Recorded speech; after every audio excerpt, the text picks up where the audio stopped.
Hello, everybody. Quiet, listen to me. We're going to start a show. Now, some of you people have been with me before. You know it's going to be a tough grind, but we're going to have a show.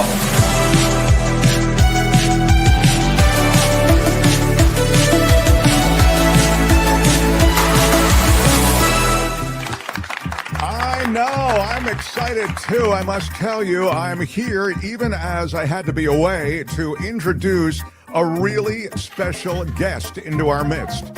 The guest host for today is someone, well, I'll just say it. I yield to no man in my regard for J.L. Couvant. Georgetown Law School graduate, worked as an assistant district attorney, left the law, went into private practice, then left that to pursue comedy full-time. And the comedy charts, he is all over. In fact, his podcast has jumped to the top of the charts. COVID really exploded JL with his Trump impression, his Elon impression most recently. He does a bunch of different impressions, but independent of that, and this is what I love about him, he's so smart. His takes are so clear. You're going to enjoy the way he, I think, dissects and also offers clear takes on so much of what's going on today. So excited that he could make some time to host today along with Kim and Albert. It should be a great show. Please welcome him again, friend of the show, brilliant dude, J.L. Couvant, everybody. What an introduction that I really don't deserve. It's great to be here. Thank you again for having me. Kim, good to see you. Kim Good to see you. Kim is the real engine behind. I just sit here and say pithy, funny things and make the occasional statement that I remember from law school. But Kim is the engine. I'm just the Mercedes symbol on the front of the car for the next 2 days. I'm glad to have you here. It's really cool to be able to host the show with you today and tomorrow. And it makes Mark not being here actually enjoyable. Oh, did I say that? Exactly. And I don't, I'm bad. I make up I'm in sorry. jokes. Yeah. I make up in jokes what I lack in baritone, clear radio voice. We've got Albert along for the ride too today, and Albert is producing the show, so he's also the engine that makes it all work. Yeah, in the background, and we'll have some fun along here. And I'm excited for tomorrow, especially because JL gets to sit in for the segment that I curate, which is Friday Fabulous Florida, which Looking forward is usually to it. all the wacky stuff that happens in Florida. That Excellent. Somehow happens on a weekly basis. I find fresh news stories every week. Very cool. It is a funny state. And then for everybody, I don't go with the traditional good angle of let my camera be above me. I feel like this is a reminder that I'm very tall to have this. So even when watching me on a computer, people feel like, is he looking down on me? And the answer is yes. Yes. You are very tall. You're like 6'7", right? I am. Yeah. It's one of the things about getting older that I look forward to is that, like, oh, look, he's now a manageable 6'4" at 90 years old, which I feel is even creepier than being 6'7" and 46. Do you feel yourself shrinking? No, not yet. And I just got measured. Like, I'm not, despite being out of shape, and I thought that would have like started to drag on my spine a little bit, maybe accelerate my loss of height. Was just measured 6'7". So Wow. still super tall. I have a brother-in-law that I want to say 6'4", so not as tall as you, but he said in his life he's found himself hunching over to make himself appear smaller because he can, like, he thinks that maybe he appears threatening to some people. So he finds himself kind of trying to make himself appear smaller. I hunch a little bit because I'm in bad shape. When I'm in good shape, I try to stand even taller. I want everybody to look at me when I'm in good shape, and when I'm in terrible shape, I You're go frozen, and I don't. Oh, I there you become are. like the third. Oh, sorry. Where did I get frozen? I'm not sure. You try to stand. I think stand. Yeah, tall. the moment's gone. It was an amazing joke that is lost You missed forever. it. No, just when I'm in good shape, I stand as tall as possible, like a peacock. man. Look at me. Of And course. when I'm in bad shape, the shoulders cave. You hunch over. I just, don't look at me. I'm just a 6'5" lump. Speaking of things that are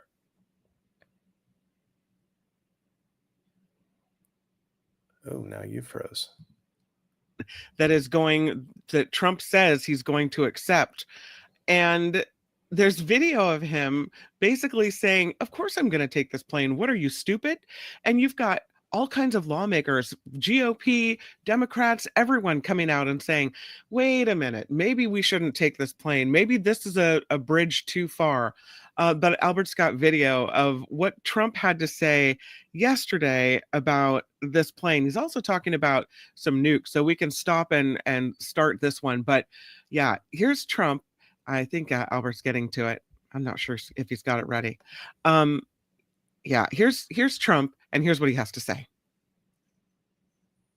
I said, where's the plane? And they are having difficulty. I'm not happy with Boeing, but we're going to work on Boeing. And Boeing's got some unbelievable people working for it. So I'm not going to do anything bad to Boeing. But they had a strong contract. I wrote the contract. It was a guaranteed price contract. And if I wanted to, I could, hurt Boeing. And I don't want to hurt Boeing. But they are very late with the plane. And Qatar heard about it. And he's a great leader. And we were talking, and he said, if I can help you, let me do that. And they had a plane, not a new plane at all, but they had a plane. And, these planes, the plane that you're on right now is almost 40 years old. And when you land and you see Saudi Arabia and you see UAE and you see Qatar and you see all these, and they have these brand new Boeing 747s mostly, and you see ours next to it. This is like a totally different plane. It's much smaller. It's much less impressive as it is. And, we're the United States of America. I believe that we should have the most impressive plane. So anyway, so they said to me, we would like to, in effect, we would like to make a gift. You've done so many things. And we'd like to make a gift to the Defense Department, which is where it's going. And they said, well, that's nice. Now, some people say, oh, you shouldn't accept gifts for the country. My attitude is, why wouldn't I accept the gift? We're giving to everybody else. Why wouldn't I accept the gift? Because it's going to be a couple of years, I think, before the Boeings are finished. And they'll be wonderful when they're finished, but that's a long time. Part of your argument how the United States That's has Hannity. Untold billions and trillions of dollars securing every aspect of the world. Well, I said that. I said, we've secured that part of the world for many years. So if somebody makes a gift, then I get nothing. I get to fly it like any other president would. Ultimately, it'll be at the end of its lifetime or at the end of the term, because we're going to have the other ones in by that time. So the U.S. is kind of giving them gifts. It's called national defense. Yeah. And no, well, security. we give a lot of gifts. We give too many gifts, to be honest with you. We give gifts to defend countries that wouldn't even exist. Many countries wouldn't even exist. All over the world, countries wouldn't even exist. But I thought it was a beautiful gesture. Now, there are those that say we shouldn't be accepting gifts to the Defense Department. And I would say only a stupid person would say that. Why wouldn't we do that? All right, let's pause it, Albert. Because we'll have a. So there we go. Only a stupid person would say no, JL. Well, it's the Trump doctrine is if I do it, it's smart, regardless of how dumb it is. And I did like how Hannity kind of spoke Trump language for a second. He said, we do give them gifts. It's called national security, like the Trump method of it's called national security, that sort of phrasing of things. But it's a perfect Trump clip in, 2 minutes or whatever it was. It's Boeing is great. I'm not threatening them, but I could threaten them, but I'm not threatening them. And then, I'm doing something that's pretty foolish and I'm going to call it smart. And Sean Hannity is there to cheer me on and, bolster, like any good journalist. He's there to be my cheerleader and support. No. Not a good journalist. I mean, and I don't expect him to be. He's a talk show host. Yeah. And so, whatever. But it is, it's laughable. There are some people that say this isn't going to save America a lot of money anyway. Because they're going to have to rip it down, strip it down, and then add all the security measures. It's going to cost us more money than. Oh, hello, doggy. Good morning to you. It's okay. We're an animal friendly show over here. But there are some that say that it's going to cost us more money. What I was impacted by was when he said that America needs to be impressive. That our plane can't be the smallest one on the tarmac. Our plane has to be the biggest, the most grand, the most special. Really? Do we need the biggest plane on the tarmac to be impressive? Well, America is now an insecure man with erectile dysfunction, and Oh. we're gonna act like it. America also needs. I don't want to step on any toes of any sponsors, but insert whatever male enhancement pill is possibly a sponsor of the show. America also needs that. America also needs a gym membership, and America needs better clothing and a new hairstylist. It's all projection. He is, that's that old, like, I am the state kind of statement. So his personal feelings about himself are being projected onto the country. So that's it. Everything is about bolstering his ego, shoving his insecurities out of the way. And if he doesn't, if he doesn't have the greatest plane on earth, he sucks. And many people are saying, by the way, but people are saying that Air Force One does need to be upgraded. That's why it's being upgraded. Like, that's why they're getting a new one. It's in the works. Right. And yeah, that plane looks cool. It's not like they're not gonna give Trump, a man whose ego they're trying to stroke, a piece of crap. Like, if the goal is to bribe him or curry favor, he's gonna get a much cooler looking plane. It's just sad that, once again, for the 1,000th time, our president has, like, neither the character or the confidence, the real confidence, to not be so easily swayed by, like, anything, that any compliment. It's right. And then I'll get off this topic because we have a lot to talk about. But I will just say, I wish I could talk to MAGA people and just say, okay, your president does nothing but complain.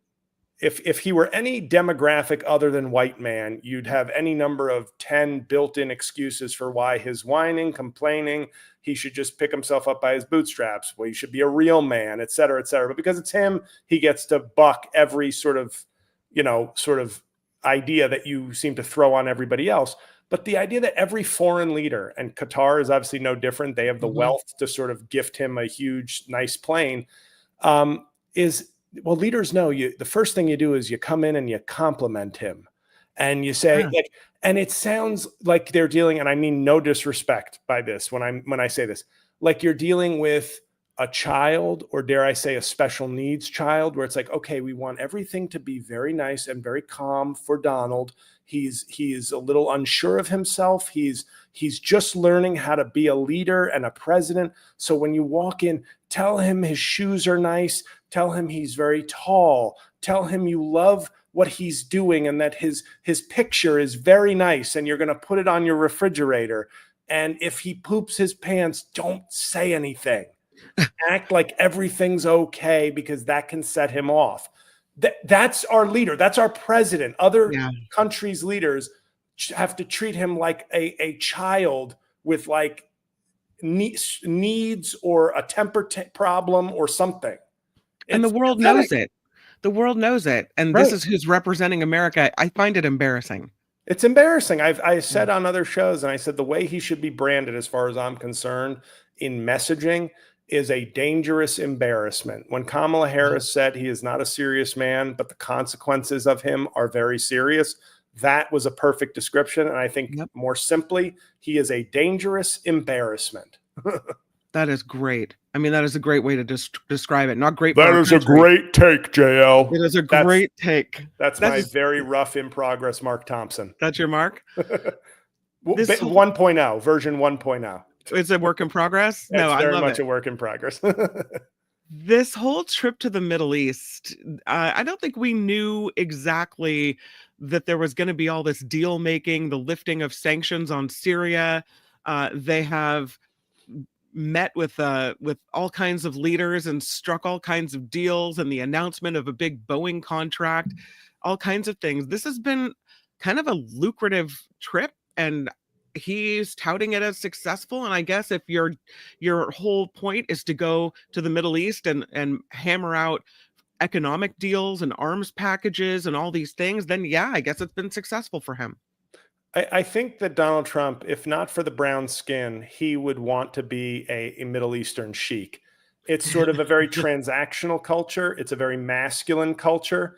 It's a very wealth and showy culture, at least in terms of the places he's going and the leaders he's meeting. And I think, and their wealth is based on sort of found, like, in a way, luck, that they were on top of fossil fuels. And that's kind of like his wealth is because he was the son of a developer. Like he was born into a lot of wealth that he was able to turn into many bankruptcies.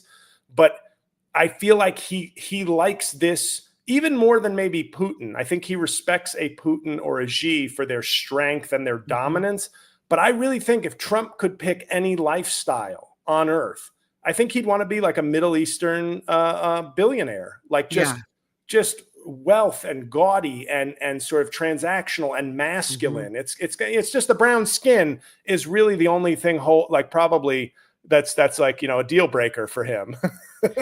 He met with the leader of Syria to lift sanctions and give them a second chance as a country. The issue some people are having is that the leader of Syria is this guy who was once aligned with Al-Qaeda, and the United States had a $10 million bounty on this man's head. And now you're sitting down with him saying, let's give your country another chance. He was a member of Al-Qaeda, sworn enemy to the United States, to the point where we wanted to kill this guy and had money out to anyone who was able to do it. It's like Trump doesn't care. Well, he doesn't have any tattoos, as far as I've heard. As long as he doesn't have tattoos, it's okay. Yeah, and he stays put in his own country. That's another key part. Right. Yeah. Exactly. I don't think I honestly don't think it's because it's Trump. I have tons of suspicions and fears about both his lack of preparation and his lack of good intent. But it's not obviously Bashir al-Assad was a dictator and creating havoc and death. So I understand trying to do a reset, kind of like, hey, this guy seems committed to trying to maybe walk a different path now.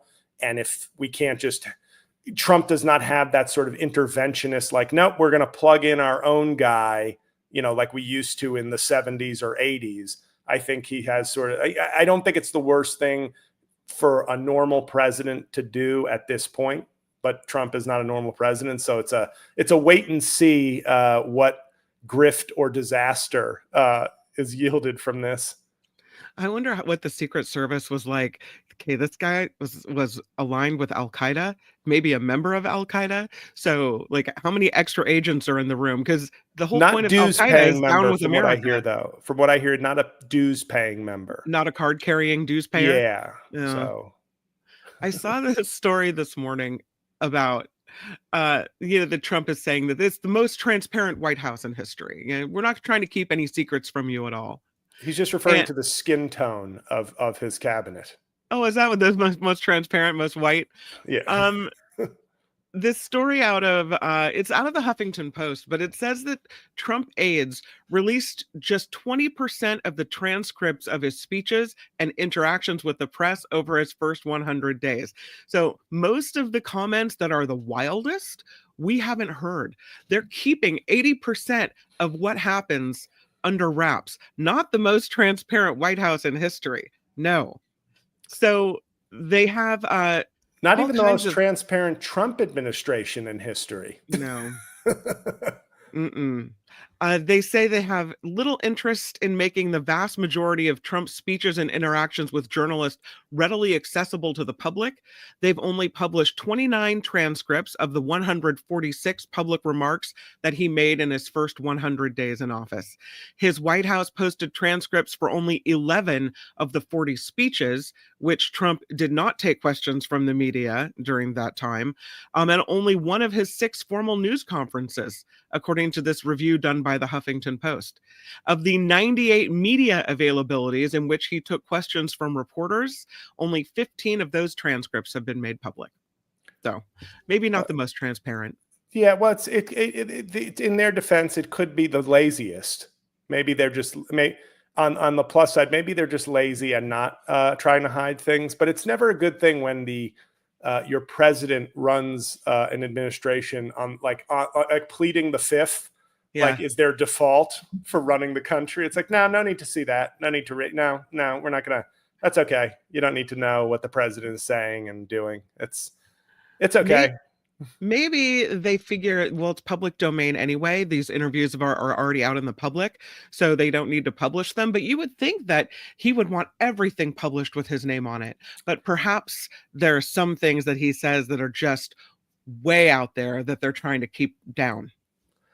Perhaps. And didn't it say? I thought it said in the write up that it was with their what's it called? Like changes made to some of the. Oh, edits, redactions, or something. Yeah. So that's good. Yeah. They change history. We can make history I don't want to say say whatever we wanted to say. Right. You don't want to use the word Orwellian because that's very fancy and elitist, and the MAGA movement will turn on you for reading a book. But it is. That's exactly what it is. Like, we're going to create a historical record where we adjust what happened in history, Mm-hmm. right? Like right in front of you, not like, yes, we're getting rid of statues and books and things like that from bygone eras, but we'll just change it in real time also. One of the rules in news is that you never edit the president, that whatever the president is saying, it stands as a historical moment. And so you never take it, even if when President Obama would have these long pauses in between his, comments, you couldn't take the editing pen to that and cut out the blank spots, because that's how he spoke. And that's a historical record. So you don't ever want to edit the president of the United States, but apparently they're editing it themselves. So I guess that's okay. Well, only a stupid person would not edit the president. Of course. Yeah. The president is on this anti-woke, anti-DEI thing, and it looks like the Home Depot is ready to play ball with that, because mysteriously, JL, on the Home Depot website, which I don't frequent normally, they have taken away they had a little DEI section about how they make it a point to be diverse, equitable, and inclusive, and now that's gone. And so somebody noticed, and so they tried to make that change very quietly, but it didn't go quietly because people figured it out, and now there's some outrage there. Yeah, Home Depot. Well, it's funny because isn't the Home Depot guy a big Trump supporter? Is he a Trump supporter? I know he went to the White House with the folks from Target and Walmart to talk about how the tariffs were affecting them. So he must be welcome. Yeah, I feel like I'm sorry. I'm looking that up. Maybe he's not. Maybe I have him confused with somebody else. I don't know. The billionaire Home Depot co-founder and outspoken supporter of Donald Trump, Bernard Marcus, has died. He died in November. So what if they put a new woke Home D-woke is now what it's called in the White House. Yeah, I mean, you don't want, if you've ever been to a Home Depot, you see plenty of diversity and equity and inclusion among the patrons. So I guess why would you want your people in the business to reflect that also? It's comical. I feel like by calling it DEI at this point, it's become almost a slur for Trump to basically say black people and a little bit of brown people too, and maybe women if they get on my nerves in a particular moment. And definitely poor people. I don't know if you saw this yesterday there's two pieces of legislation that cleared their committees and will end up at another committee to be merged and then voted on. But it's part of Trump's big, beautiful bill. Mm-hmm. One, there's moving forward with steep cuts to Medicaid. This was on the House Energy and Commerce Committee, and they're advancing this legislation that would cut Medicaid, not Medicare, Medicaid, which is like Medi-Cal. This is the health insurance for the poorest of the poor, so Right. that people with no money can go to the, hospital or the doctor and get treatment. These are the poorest Americans among us. They voted along party lines to make big cuts to Medicaid programs across the United States.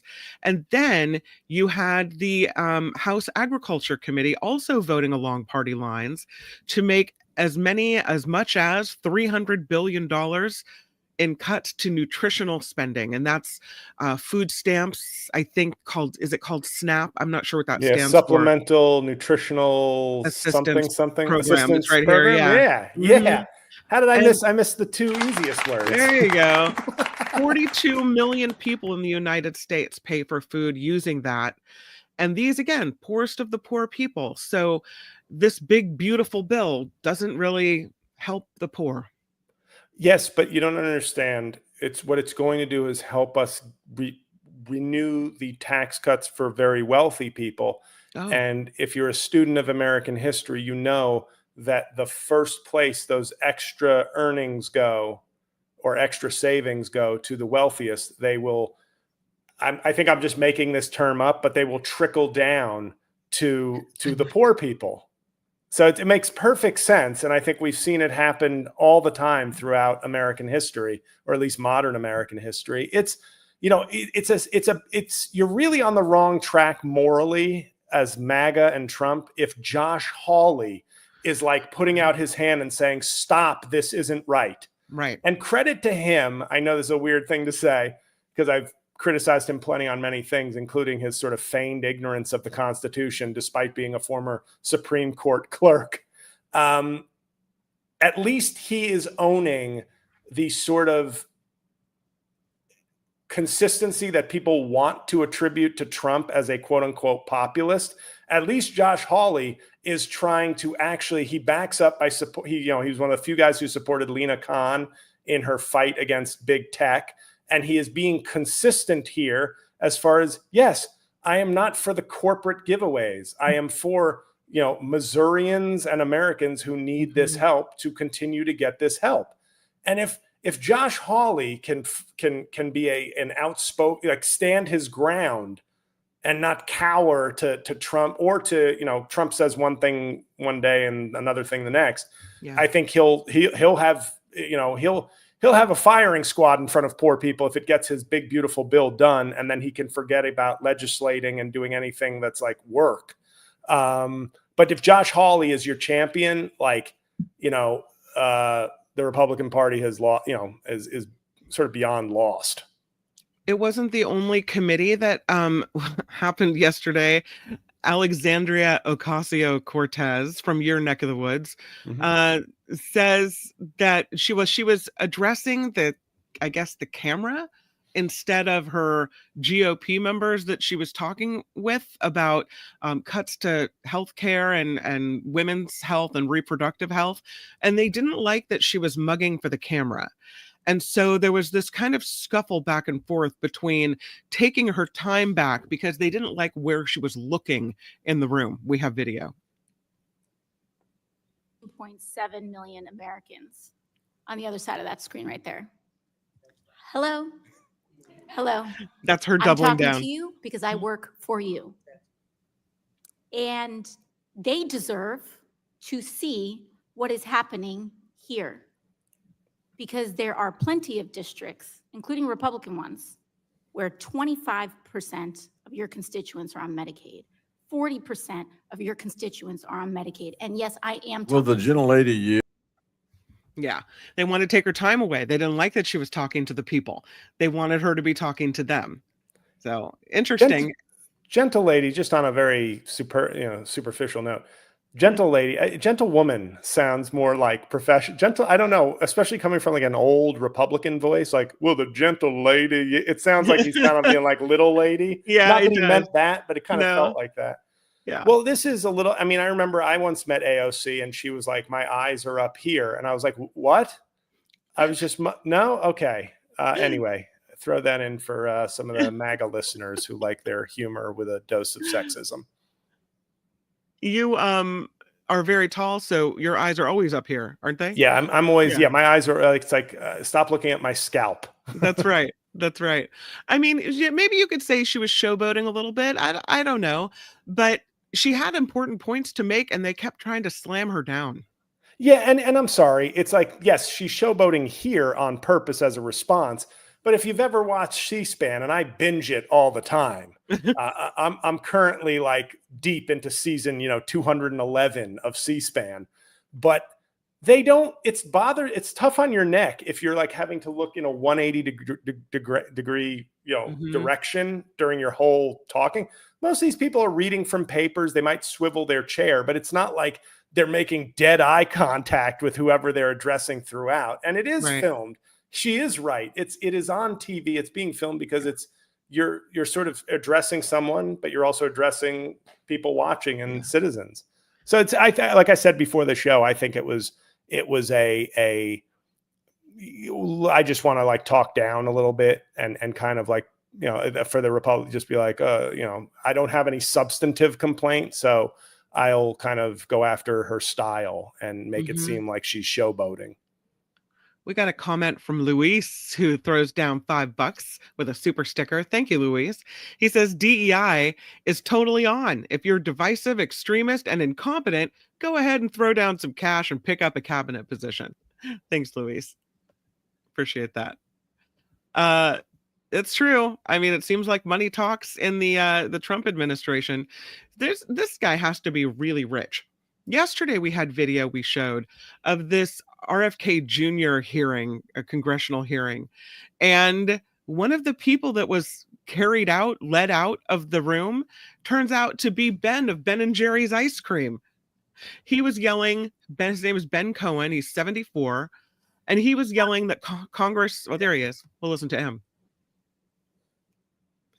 So there's a lady, and then you'll see, ooh, I don't know if that's Ben or not. Here comes Ben. There he is. He's an older fella.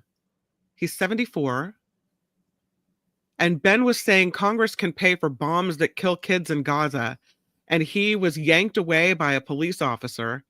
And that turns out that it's Ben of Ben and Jerry's Ice Cream. There's a political. I know. There's a politically active. He's been politically active in the past. I don't think this is his first arrest. He was shouting, "Congress kills." And there he is. Off he goes. There's Ben of Ben and Jerry's. And not unrelated, they've just announced their new flavor in honor of him, impeachment. It's a peach-flavored ice cream with nuts inside it. If they don't have that, they should have that. That's awesome. Yeah, he's okay, but he was joining other protesters in that room, as you saw. And they started shouting over him, really scared the heck out of RFK Jr. When people started screaming, he jumped at the table. And I kind of felt bad for him in that moment, because I thought, I mean, here he is, he's the son of a man who was assassinated. And I don't know. It's probably not that I go around feeling sorry for RFK Jr. all the time, because I think he's a crazy person and disagree with his views on things mostly. But I kind of felt bad for him in that moment, because when you're in the public eye like that and you have that kind of family history, there has to be some fear there. Yeah. And I think also not only obviously his uncle and his father were assassinated, and he's probably also been chased by angry husbands of women he's sleeping with. So it could have also just been that. He might have thought like, what? No, we were just friends. Flashback. Did you hear that? I don't know if you've been following along with the DNC, the Democratic National Committee. They have this really young guy who was a survivor of one of the mass school shootings. His name is David Hogg. Yeah, and Parkland. The Parkland school shooting. He's 25, and he comes in with some pretty radical ideas, like primarying some of these very secure Democratic seats to kind of roust out the people that are languishing in these seats, that haven't really done much, that are just kind of, sitting there, they're occupying these offices, but they're not doing much. They're not saying much. They're not being a lightning rod. They're not, inspirational, and he wants to get some younger, fresher blood in there, and so he wants to primary these people and spend money to do it. And the Democratic National Committee is like, that's not the way we do things. And so there's been a shakeup, and now the Democratic National Committee is apparently moving toward nullifying the election of David Hogg and Malcolm Kenyatta as well as vice chairs. So they're trying to get them out, which is interesting to me because they're in because people wanted change, wanted Right. fresh perspectives, wanted a fresh idea. But when the idea shakes up the establishment just a little too much, it's time for them to go. Yeah, I think I can kind of see both sides, but I think it's a horrible look to be like, we're going to nullify your, we're going to, that, I don't think that's the best course of action optically. If you're concerned about optics and sending the right message, I don't think nullifying is the right response. At the same time, I obviously am sympathetic and understand that I feel like there's a lot of Democrats, and especially on the more progressive side, who, MAGA is a brick wall. Yeah, they do nothing, but they certainly don't listen and aren't open to suggestions. So you're sort of stuck voicing your complaints and your anguish at your own team, because, and I feel like in general, this is the problem we have as a country right now, is that a real democracy, a thriving democracy, would be the Democratic Party in all its variety, divided in 2 or 3 parties, coming to consensus through that. And then you'd have a progressive, yes, it would not be as progressive as maybe the Bernie Sanders wing would like. It would be more progressive than maybe the party is now, because there is this need to build consensus, because you have 50% of the elected officials, a little more than 50%, who are committed to doing absolutely nothing except the will of Donald Trump. So you're sort of carrying dead weight. And it's a very easy thing. Like I said, I don't agree with trying to expel, revert. It sounds so bad and looks so bad. Welcome them in, have the argument, have the fight, but don't make an example of why they're wrong. Because I would say it's easy to be like, we need to take out these Democrats. Okay, and what will that do? Like, maybe the reason some of them are quote unquote doing nothing is because in a way there's nothing to do. Substantively, if you want people to fight and make big shows of resistance, I get that. That's sort of a good feeling and maybe could inspire. But I still look at this country and I go, this country chose Donald Trump. We are in a much deeper problem than just like Democrats pointing the finger at other Democrats. Like, I mean, the Joe Biden stuff is another example, not to go off topic, but where it's just, we have this, what is it, a circular firing squad? Because it's like, because there is no fight with MAGA. We all know they're a disaster, but America gave the full government to Donald Trump. And I don't know that, as much as it might be satisfying and kind of, anger is often sadness, covered up. And I feel like that's where a lot of Democrats are right now. It's easier to be angry at some 15th term representative in the House than it is to say, we need to pause and like mourn for what we thought our country was and start to build it up again. Because I don't know that a civil war in the Democratic Party, as satisfying as it might be because you want to fight somebody, we lost. There will be more fights, I believe, but we lost to Trump. Like, not numerically in a blowout, but it was a total win for MAGA. And that is the thing that is so sad. And I think it's very instinctive for Democrats to go, we've got to fight. So I'm going to fight somebody who will actually respond and talk to me. And that's my fellow Democrats. Not to say there can't be changes, adjustments, or bigger changes, but I still think it's covering up a much bigger problem, which is not the making of the Democrats. When 48 senators voted to extend the child tax credit, and just, I believe Kyrsten Sinema and Joe Manchin were the only two to say no, I heard a lot of people going, Democrats can't get anything done. Well, what about the 50 Republicans who voted Yeah. not to extend it? 96% of Democrats voting for something sounds like the party is in the right place. It's the fact that you couldn't get a single Republican to agree that children not being in poverty is a worthwhile mission. After the election, though, you heard Democrats come out and say, we've got a problem with this Democratic Party and we need to change things and we need to really look at our priorities and we really need to look at ourselves and we need to remake it and we need to redo it. And then you have this guy coming in to do just that. And it seems like we're still holding on to those old ideas and not willing to change. And I don't necessarily think that all of the old ideas are bad, but it's just interesting that when sometimes fresh ideas, they're half of them are good and half of them are not good. But sometimes you have to kind of take it all and look at everything and distill it down to what makes sense instead of just saying, oh, that's not what we want. That sounds radical. You got to go. Right. I will say though, David Hogg, I'm not saying he doesn't have any ideas, and I saw him recently on Bill Maher talking about something that I'm sort of passionate about, which is elder care. But new ideas are one thing. New people, if he was coming in and maybe saying, here is my agenda and I need people who will go with it and they're telling me no, I feel like that's the way to approach this, is to sort of say, here is an agenda that will attract independent voters, young voters, and we need people who are down with this new direction that I think will help us. It seemed more like these old people have to go so that then we can bring in new ideas. Well, who's to say some of these old people, if you had numbers, they might be amenable. I think it should be ideas first, and then we need when the agenda is agreed on or whatever, then you need people who will enact it. And if there's people who are too corporate or too conservative or this, then get them the F out. Yeah.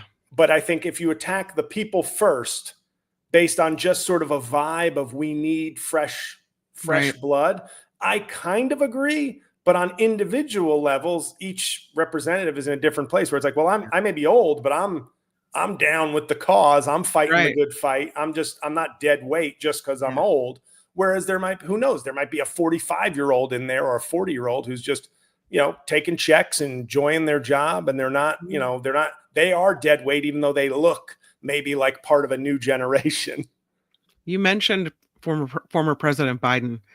There is this new book that's kind of I don't know if it's a surprise to some people or if we kind of thought this was the case, but one of the things in this book he did not recognize George Clooney at a fundraiser in 2024.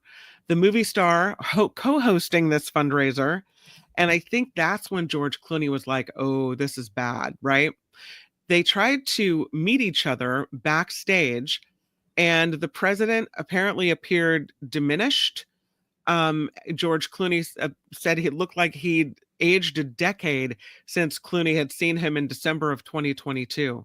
There's an excerpt of this book that's been published. I don't know if it's out yet. The book is called Original Sin, President Biden's Decline, Its Cover-Up, and His Disastrous Choice to Run Again. It'll be released on May 20th. Move over slavery. Jake Tapper has announced that that Joe Biden running again is actually America's original sin. Crazy.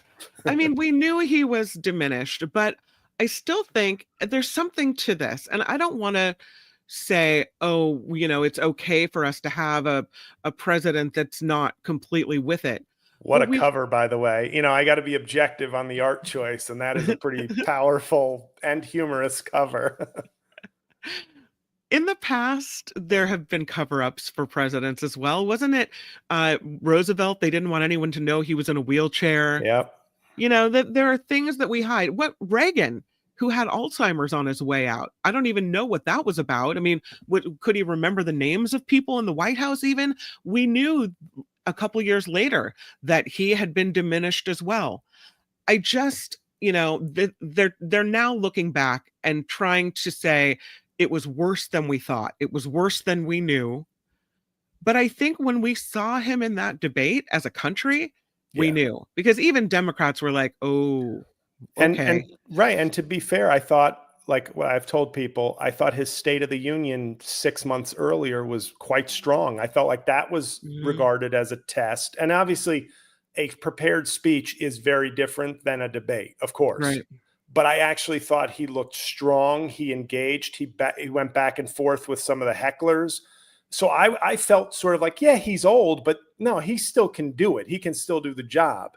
And the debate, I was devastated because it was like, it felt like he had aged for whatever reason. If he was sick, if he was on the decline, if it was a whole host of factors, it was a wrap because it was just so bad, and you couldn't forget it. But what I think is so interesting about this, and when the country handed the White House to Joe Biden at 78 years old, it was for a host of reasons. He was moderate enough. He was a white man. He was viewed as a centrist. He had a long record. He was Obama's VP. He brought a lot of characteristics that were viewed as like kind of essential in this moment. Like, you got to bring together the biggest coalition to beat Trump. So this experienced, affable, centrist, center-left guy, white man, is the perfect person to get the job. And he won. I think what people don't maybe realize is, because I've always said the only person who has never aged in the White House is Donald Trump, because I genuinely don't think he gives a shit. No. I don't. I think the only time he looked old was when he lost, because it like his ego was so bruised. You know, that picture of him walking across the White House lawn with the tie undone. He looked like dumpy and down. And I feel like that impacted his mood and his health. But being in the White House, it's just, he's the only person I've never seen age in the White House. And Biden being the oldest by a decade to ever enter the White House, I think he gives a shit. I think it took him from, and I knew this with my own father, from 75 to 85 when he passed away, the aging was incredibly rapid in those later years. It's true. At 75, he looked 65. At 80, he looked 80. And with Biden, you add in the White House, the presidency, and the that pressure. is going to age an old man to the max. And I feel bad for him. I'm not saying, yes, everybody can say, oh, he should have absolutely stepped down, 2 years in. It's very easy for everybody to say that. We all have our own battles, and none of us have ever had I just had a successful first 2 years as president, and you immediately just want me to like go. You want me to leave? And, I feel bad. I guess, yes, he should have stepped down. And frankly, he did, just not maybe as early. But people have this utopia of, oh, but if he had left, then we could have had a great primary and picked a perfect candidate who would have defeated Trump, and it's all Joe Biden's fault. I'm like, no. The branding would have been, look at this. They had an old man. He's diminished. They're in chaos. The Democrats have to do something that's never been done before. They have to just find a new president all of a sudden. And Kamala Harris isn't the choice. Ooh, we're going to leak news that's very bad for black women, very disrespectful. The right would have a field day with that. And people love to pretend like, oh, if only. The problem is 77 million people voted for Donald Trump. Right. After all that he did, because it wasn't Biden versus Trump. It was the vice president, a much younger, telegenic, experienced woman who wiped the floor with Trump in the debate.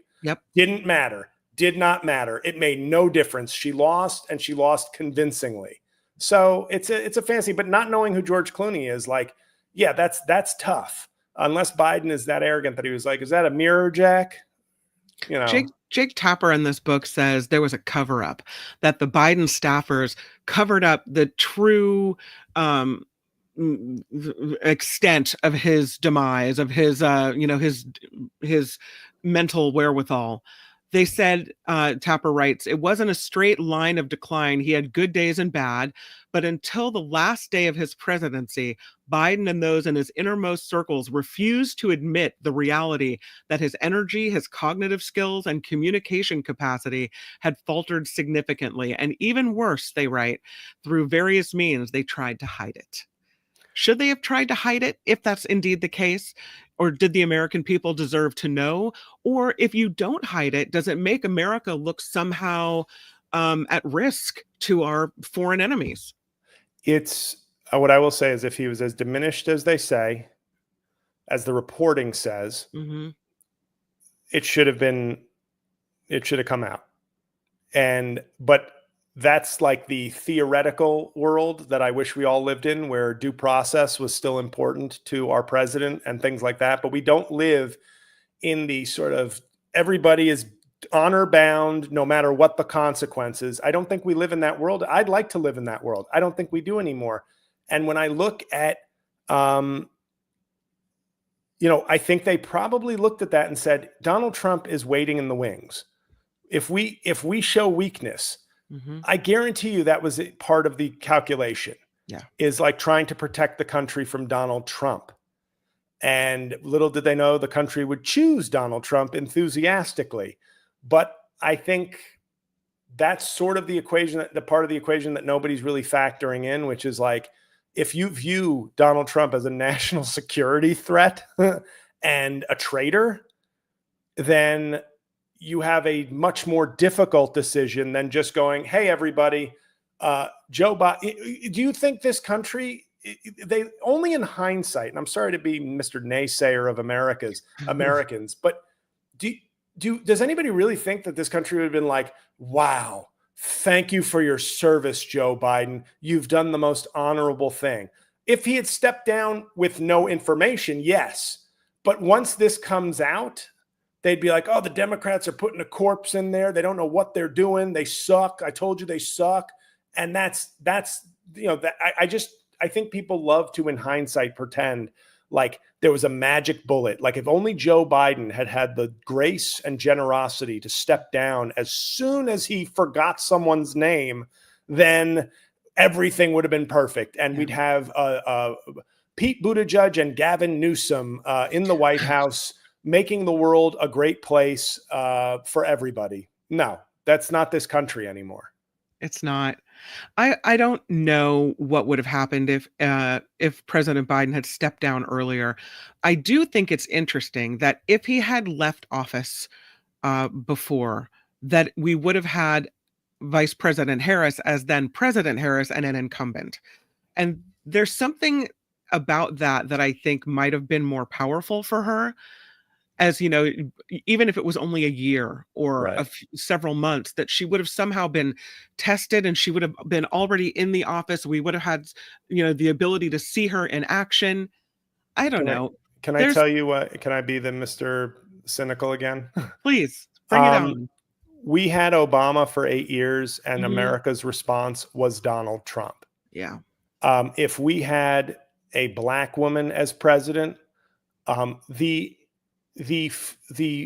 unjustified, ridiculous fear of her as president gave us Donald Trump, among other things. But like, it's not like everybody rallied to her. I thought she had a great campaign in 100 days, like given the constraints.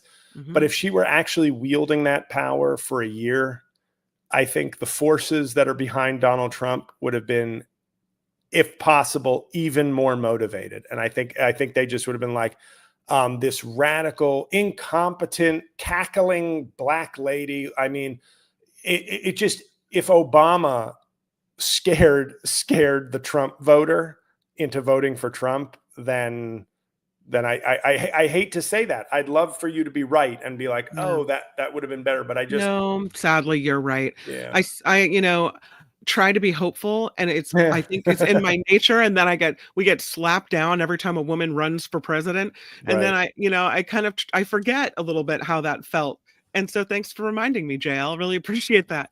Right. And Hillary Clinton was corrupt and unlikable, and that's why I didn't vote for her. Well, worlds of experience, worlds of talent. Oh, but Kamala Harris, she's a little bit of a lightweight on the national stage. But she's nice looking. She seems affable. Not her either. Yeah. So it's, you want a humble penthouse, centerfold, who also is in Mensa, but is very humble and, also has, 3 terms in the Senate. That's the woman that America will accept as its first female president. Lonza says she lost because she didn't distinguish herself from Biden, and Biden told her, "No daylight. This dude is not right." No, that's a fan. I mean, other than the condescending "this dude," my name is somewhere. But other than that, I mean, I can appreciate that. But I think once again, this pie in the sky, like, hey, if only she'd. And at what point then do you bash the president you just served to the point where now, look at this disloyal black woman not showing? It's very disrespectful how she speaks. I'm telling you, there would have been a backlash to whatever path she took. Do I think she should have I wish she had separated herself from Biden a little bit on certain issues? Yes, I don't disagree with that. But I think to act once again like there is a magic bullet that, like, if somebody had made one decision or done one thing correctly, the whole thing changes. Are you familiar with Donald Trump's resume? The man should be nowhere near the White House. He should have collected, 25 votes in a country that has its head on right.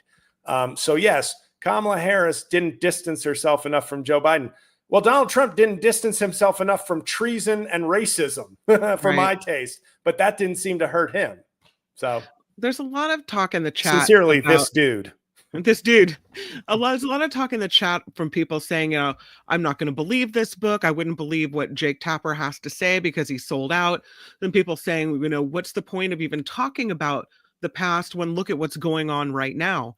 I don't know that that's the case. I mean, I feel like just because we're in crisis, right. I drive down the street in my town and there's this big estate, like one of the fanciest houses in town, and they have big flagpoles. And on the flagpole, the American flag is upside down, representing a country in distress, right? And every time I drive by, I'm like, they're not lying. We are in distress. I mean, we have the constitutional crisis. They're saying they're going to suspend habeas corpus. This is big. What's happening now is big. And I don't want to make light of that. But at the same time, it's okay to look at what happened. It's okay to look at the past and try to figure out what happened there, because that's part of our history newsworthy. Too. The stuff with Biden. I was a Biden fan. I'm a Biden defender as much as one can defend at least his accomplishments and things. Mm-hmm. But this is absolutely newsworthy. Mm-hmm. And I know there's another writer for Politico. I see no reason to doubt the quality of the reporting. Like, I don't think, whatever you think of Jake Tapper, I don't think he's out to be audition for Fox News and write some Mark Levin screed. Mm-hmm. I think it's very newsworthy. I think what Trump is doing is light years more awful and newsworthy. But Joe Biden was a president, and if this was going on, this is absolutely newsworthy. Right. I just think that the country should have cared so much more about everything Trump did and everything Trump is doing. Not sure it actually does, or at least enough. Like, 51% care, and they don't all vote, I guess.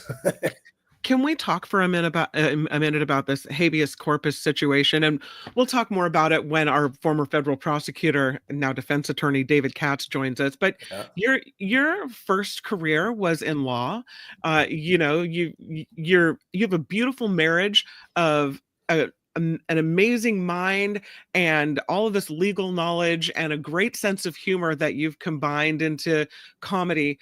But you do have this legal expertise. And I look at this suspending the writ of habeas corpus. And correct me if I'm wrong, but this is where they can't just come arrest you and throw you in jail and then you never see the light of day again. Like, they can't disappear you into the night and not tell you why you were arrested, and then not have you appear before a judge, not tell you your family where you are. Isn't this a principal tenet of America?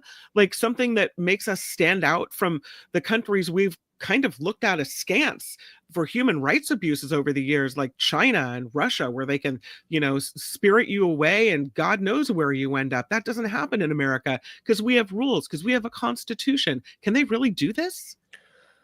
Well, obviously the big and this is what they're trying to do. The habeas corpus can't be suspended unless in cases of rebellion or invasion where public safety requires it. And that's sort of they've been trying to claim that, some family coming across the border to pick fruit is an invasion. And I know I'm being flippant. Of course, when you have millions of people, there's going to be criminals, there's going to be this and that. Obviously, when undocumented immigrants have a lower rate of criminal behavior than citizens, then I don't know if you can really call it an invasion like the way they want to. But I think I said this, maybe not on this show, but I said it a little while ago. Immigrants to Donald Trump, I think, are at least the immigrants he's worried about are sort of less than human to him. I genuinely believe that. The way, in Dred Scott, Black people were viewed to not have rights that white men were bound to respect. That was in the worst Supreme Court decision in American history. That was the language. And I feel like he views immigrants as that, as they are, they're sort of people, but they're not full people that we need to kind of give the plain text respect to. And I think he wants to pitch, I think genuinely believes just lots of immigrants coming in illegally is an invasion akin to, D-Day, you know what I mean? Which is the level of invasion that clearly the founders intended when they said invasion. Mm-hmm. They didn't mean just a lot of people you don't like showed up to your house for a party. I'm being flippant again, but I think in his mind, I think in his mind, it is an invasion. I think he is get them out of here. But not by the way the founders intended, not by the way that, the average legal scholar or even failed lawyer like myself would read that as meaning. But that's the argument they keep going with. That's the same thing as the Alien Act. Mm-hmm. I forget the full name, but the act from 1798 or something that he's trying to use to the Alien Enemies Act. Alien Enemies Act. Thank you. Mm-hmm. It's the same sort of invasion, the broadest possible, interpretation of the word invasion ever recorded. Mm-hmm. And the sad thing is, I'm sure he has a few people on the Supreme Court at least who will agree with him, who will agree that Thomas and Alito, you're never going to have a decent 9-0 decision again as long as those two are on the court, because they are awful. I think they're awful people. And they are MAGA. They are agents of MAGA, it would seem, on the Supreme Court now. Under just like birthright citizenship, under any normal legal reading and history of the country, these are non-issues. These should have been sort of rejected by the Supreme Court. But it'd be nice if the Supreme Court wants to reaffirm these values. Right. But I'm not sure that that's the risk. Do they want to reaffirm them? And which would be great, because then you get even a modern, clearer lay down of the law, but they might not be doing that. Well, we have a story today, and again, we'll bring it up when David Katz gets here as well, that the Supreme Court appears to be leaning toward Trump's side on the issue of birthright citizenship. And a little before the show, you and I were talking about, and I was saying, how can they do this? This is actually in the Constitution. This is not something they came up with a while later. Well, and if I can, just because I have new information on this, before we started recording, it seems, at least from the New York Times write-up, that they are skeptical of the birthright citizenship part. So that may be safe, but they seem open to his challenging of federal judges striking down so it's kind of this, I don't know yet until obviously they issue a decision and I read more.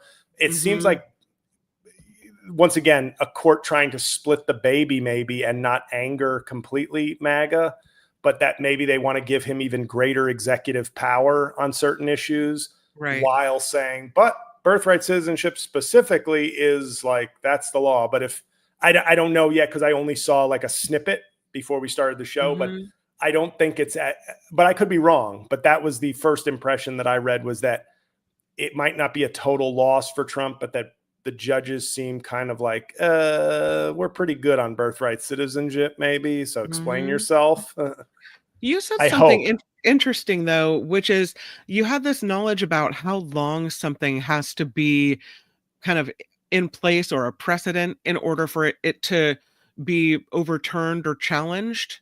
There is a sort of doctrine. I don't know if I want to call it doctrine, and I'm sure the federal prosecutor can speak even more like reliance, as much as that's just a regular word.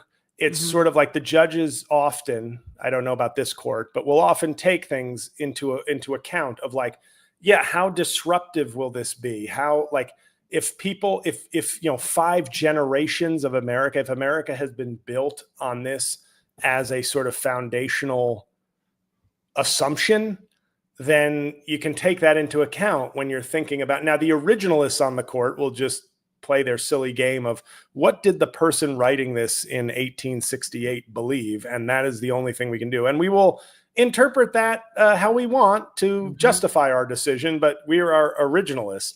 Most people aren't originalists and can understand that if the law has been that way for 150 years, it kind of gets baked in a little bit. Right. But I'm sure some people would argue, nope, if it's wrong, it's wrong. I'm sure Alito and Thomas will say, I don't care if it's 5,000 years. If it's wrong in our opinion. So we're overturning it. But who knows? Because they, because that is still an interpretation, you know what I mean, of the text. It's just an interpretation we relied on for, like a century and a half. Well, David Katz should be here any minute, but before he comes, I do want to throw a couple more stories at you regarding the economy. Did you see this one? That student loan borrowers who are in default, these are the people that President Biden was trying to help. Yeah. They could see up to 15% of their future Social Security benefits, assuming we still have Social Security, garnished. So if you don't pay your student loans and you're in arrears or you're in default, they're going to get their money one way or the other. They're coming after your Social Security now. That's wild. It's an involuntary collection activity they say could have consequences on those who rely on benefits to pay all their bills. So they're gonna come after your old people benefits. Oh, that's too bad, because I'd always heard that there was no difference between, Hillary and Trump, or that Biden and Harris weren't doing enough for people and their student loans. I guess he didn't get an A for effort, but I guess things can get worse. It's so weird that under Trump, it seems things can get worse. I've said it before. Sometimes Democrats are in the role of defense. You can't just keep scoring political touchdowns. Sometimes you have to stop the bad guys from doing worse. It's too bad. Apparently, Inlays says that's always been the rule. Biden suspended it. 15% out of your on Social Security. There's a 40-year rule on unpaid loans. Thank you. So thank you. I didn't know. It just seems a little draconian to me to go after Social Security, because the chances are when you're in retirement age, you might need all that Social Security. You're not working anymore. A lot of people in this country, we know, don't have the right amount of savings for retirement. And so they find themselves that really that's all they've got is their Social Security. So that worries me. If that's always been the rule, I like that Biden suspended it. There's another economic story about how much we're spending to send migrants to Guantanamo Bay. The Pentagon spent at least $21 million on flights to Guantanamo.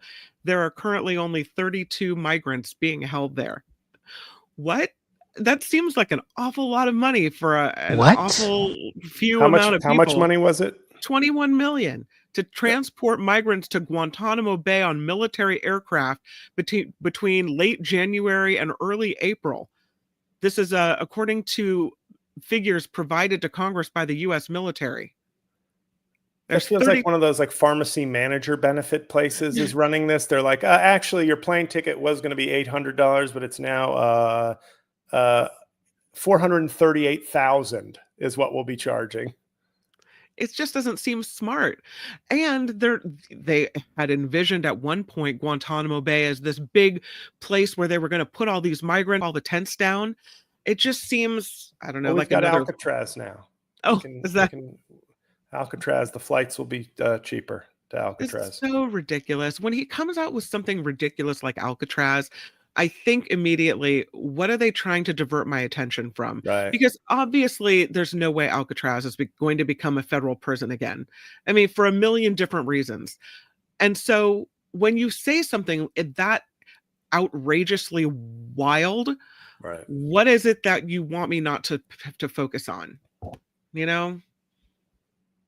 There it is. There's Alcatraz. Have you been to Alcatraz? I have not. Oh. I escaped from it once. No. Did you? Yes. Alcatraz is this rock in the middle of the San Francisco Bay, not quite in the middle, but you can see it from the Golden Gate Bridge and you can see it from Pier 39, and they take tourists out there on boats. It's the place when you come to the San Francisco Bay Area, you have family here, and we're taking you around to show you all the sights. We'll take you to the cable cars. We'll take you, on a ferry ride out to Alcatraz, and we'll take the tour. You go out there and they have little headset, and it's in every language, and it's people there from all over the world that come to see Alcatraz and wander through the old cells and look at the old crumbling buildings on Alcatraz. And it's quite the tourist attraction, but I can't imagine it ever being used as a real prison again. So Yeah. Yep, that's the way that goes. Well, it is time, and I'm excited. I know the people are excited. LJ, as opposed to JL, said that they're looking forward to a discussion between the two lawyers, Katz and Couvin. Should be pretty good. It's our new law firm. Katz and Couvin. The Mark Thompson Show. We love him, and we're so fortunate to have him every Thursday. He's a former federal prosecutor, now in the Los Angeles area. If you get into trouble, he'll help you out. He's a defense attorney, but maybe he won't help you out. I don't know. It is David Katz, everybody. Thank you so much for being here, David. Hi. Great to be with you. Hello, nice to meet you. I'm JL. Hi. Pleasure. David JL. Yeah. So JL has a legal background as well. So I've got two lawyers here with me now, which is great because there's a lot of legal stuff to talk about. We were just kind of going over. Kim, they used to say that two lawyers could do very nicely in a town that was too small to support one. You get it? They'd argue with each other. We were just talking about habeas corpus. And so it'll be interesting to get your take on whether that can be suspended or not and what it actually means. Can you talk a little bit about the Trump administration indicating that they're going to try to do that? Sure. Well, habeas corpus is a writ that comes all the way back centuries ago from the United Kingdom, from England, from Great Britain. And it was very important to the revolution because it's the idea, the American Revolution. It was one of the things that our forefathers fought for, died for. That you would have this right not to be held by the king or the new president of the United States. You wouldn't be allowed to be held by the executive branch and its jailers without there being a legal basis to hold you. And the way that you would say, hey, there's no legal basis to hold me, is that you would go to a court and you would file a writ of habeas corpus, a writ of, hey, you have the body, my body, and you should release me because you're violating my rights to keep me in custody. Now, it was suspended a couple of times in war. It was famously suspended by Abraham Lincoln. But, there was civil war. They were about to take the railroads in Maryland and cut off the nation's capital. And that's when Lincoln imposed suspension of the writ of habeas corpus. And then it was, I believe, suspended for a while, certainly in spirit, if not in actual effect, during World War II. And you can debate that forever. But it's certainly not in modern times, and there's just really no basis to suspend the writ of habeas corpus. If you're cynical, you would say that most of the judges nowadays deny the writ of habeas corpus and don't release very many people who file a petition for a writ of habeas corpus. But the other side would be that generally the authorities observe the law, and therefore it's kind of a Hail Mary pass, a lot of the petitions for a writ of habeas corpus. But the idea of suspending the writ of habeas corpus and just taking, let's say, people who are deemed illegally in the United States, just scooping them up wholesale without any due process, without any hearing, and saying on top of that, we're going to deport you and you can't have a lawyer run to court for you and file a writ of habeas corpus is so beyond the pale that it's not about to happen. I think it's just something that Steve Miller threw out there so that people would talk about it. And then anything less than that, they would say, oh, wow, they're not that bad. At least they're not totally suspending the writ of habeas corpus. Do they have to, if they do that, do they have to go to court to make it be okay? Or is it just an executive order, like it's suspended and that's it? Well, that's a very interesting thing. One of the things that they would probably try to deport you too fast for you to have time to get a writ of habeas corpus. So I guess their position would be you're detained, you're stuck in one of these hellhole immigration prisons. They don't give you a pen, they don't give you paper. If they do, you write out a little writ of habeas corpus, you try to throw it in the mail, you try to hire a lawyer, and before anything can really happen, before any paper actually gets submitted to any court, presto, you're out of the country. So I think that's what Steve Miller had in mind. And then, of course, you could have lesser things than that. All of the petitions for writ of habeas corpus could be denied en masse if it really did take effect, that the president could suspend it. The judge would then rule, well, under the Constitution, under the law, there is a basis to suspend the writ of habeas corpus. But I don't think that they're serious that it would ever get that far. I don't see judges. You could take the Trumpiest chosen judges in America, and I don't think they would say that a president has the right to suspend the writ of habeas corpus. You know, it's kind of like giving due process to the supposed violent gang members. If you give them due process, and that process that is due is less than a trial, but there is some process that is due, and if you give them that process and 98% of them are provably gang members, guess what? 98% will be expeditiously deported under the law, under due process. And if it's not 98%, if it's only 50%, that means that what? That half of them are being deported right now who shouldn't be, that it would be a violation of the law. So this whole thing, well, you could say it's kind of fraught. It's really overreaching. It's really extreme. It's not something we've seen from, you know, even a Republican president before. It's something that was done, yes, by Lincoln, who I revere, during the Civil War. But did I mention we were in the midst of a civil war? They were about to take the nation's capital. Yeah. Something else that appears to be against the Constitution, the questioning of birthright citizenship in the Constitution, and Trump trying to say, no, just because you were born here doesn't mean you're a citizen. Something that seems to be in the Constitution, that seems to have been the way we've operated for hundreds of years, and now in question, and arguments are before the Supreme Court. And there was a story earlier that the Supreme Court seemed to be leaning Trump's way on this, and then JL had some different information on that. Yeah, well, sorry. Yeah, I just saw that in the Times seemed to suggest that they were not leaning his way in terms of getting rid of birthright citizenship. But I guess in the part of the case that involves how a federal judge can kind of restrain the executive, they seem to be maybe leaning his way on that part of it. Well, you know, Mark and I talked about this, and the birthright citizenship is very clear in the Constitution. This is the Constitution that was amended after the Civil War.